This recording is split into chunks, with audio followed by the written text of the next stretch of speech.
Au Royaume-Uni, la porte du 10 Downing Street s'est enfin rouverte après plus de 8 heures de réunion de crise pour tenter de sortir de la paralysie dans laquelle s'enlise le Brexit. C'est une sortie de l'Union le 12 avril sans accord qui se profile, faute de consensus. Mais la première ministre britannique Theresa May dit vouloir demander un nouveau délai pour trouver une solution.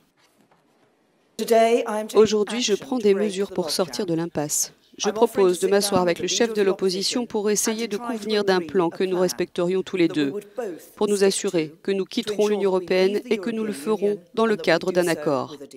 Trouver un accord avec l'opposition d'ici la rencontre avec les dirigeants européens prévue la semaine prochaine sera un défi de taille pour la chef du gouvernement britannique, mais Jeremy Corbyn veut se montrer ouvert à la discussion.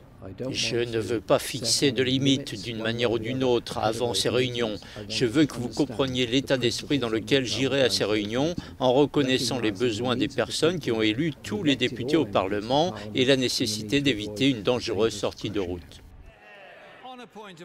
Si le leader travailliste et la première ministre ne parviennent pas à un consensus, Theresa May a annoncé qu'elle autoriserait le Parlement à voter des alternatives validées en amont par les deux protagonistes et qui reprendraient à la fois l'accord négocié avec Bruxelles et les propositions du Labour.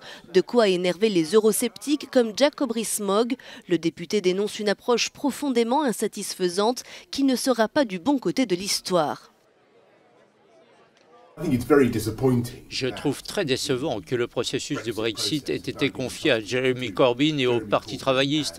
Et je pense que le résultat aboutira, c'est quasi certain, si Corbyn obtient ce qu'il veut, à ce que nous restions dans l'union douanière. D'autres, au contraire, affichent leur pragmatisme. Nous essayons de trouver un moyen de faire aboutir le référendum pour nous assurer que nous quitterons l'UE avec un bon accord qui permette à tous ceux qui ont voté pour une sortie de l'Union d'être satisfaits, mais qui protège également l'emploi et notre sécurité. Tendre la main à l'opposition, un pas que Theresa May s'était refusée à franchir pendant près de 3 ans, mais qui témoigne aujourd'hui du niveau de son isolement dans son propre camp et qui pourrait encore s'aggraver.